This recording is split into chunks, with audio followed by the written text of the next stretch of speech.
কষ্ট পাবো কেন? আমি তো জানতাম, সেই জন্যই তো আমি তোমার সঙ্গে কোনো রকম সম্পর্কে জড়াতে চাই। বামন হয়ে চাঁদ ধরতে চাইলে বামন কি কোনোদিন চাঁদ ধরতে পারে?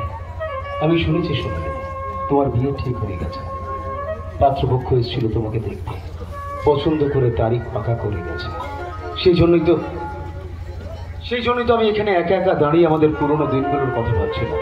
সোনালি, তোমার সঙ্গে যদি আমার বিয়ে নাও হয় তবুও কিন্তু আমি হেরে যাব না।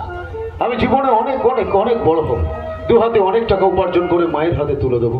তাহলে মা আমাকে আর দিনে দুবেলা লাথি ঝাঁটা মারতে পারবে না, ভালো মন্দ পেট ভরে খেতে দেবে।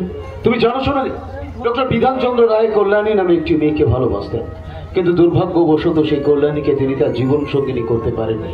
তারপর তিনি যখন বাংলার মুখ্যমন্ত্রী হলেন, একটি শহরকে খুব সুন্দর করে সাজালেন, আর সেই শহরটির নাম দিলেন তার পবিত্র ভালোবাসার নামে, কল্যাণী। কল্যাণী কল্যাণী কল্যাণী।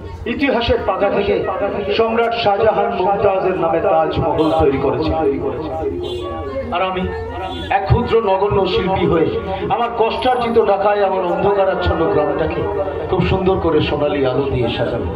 তুমি জানো সোনালী, আমার গ্রামের একটা সঙ্গীত বিদ্যালয় তৈরি করব, যে সঙ্গীত বিদ্যালয়ে গ্রামের ছোট ছোট বাচ্চা বাচ্চা ছেলে মেয়েদের আমি বিনা পয়সায় গান শেখাবো।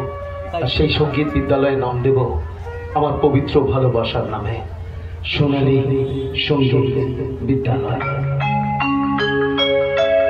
যে বিদ্যালয়ের ঘরে বাইরে দেয়ালে তবলা তানপুরা হারমোনিয়ামে শুধু একটি মাত্র নাম লেখা থাকবে, আমার পবিত্র ভালোবাসার নাম, সোনালী সোনালী সোনালী। আমার গ্রাম গৌরীপুরে, যেখানে আছে আমার সেই সুন্দর সাজানো ফুলের বাগান।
কিন্তু তোমার বাবা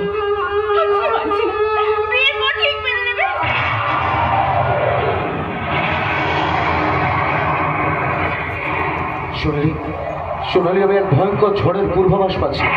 আয়লা ঘরে তো বড় মারাত্মক ভয়ঙ্কর ঝড়। তুমি পারবে সোনালী?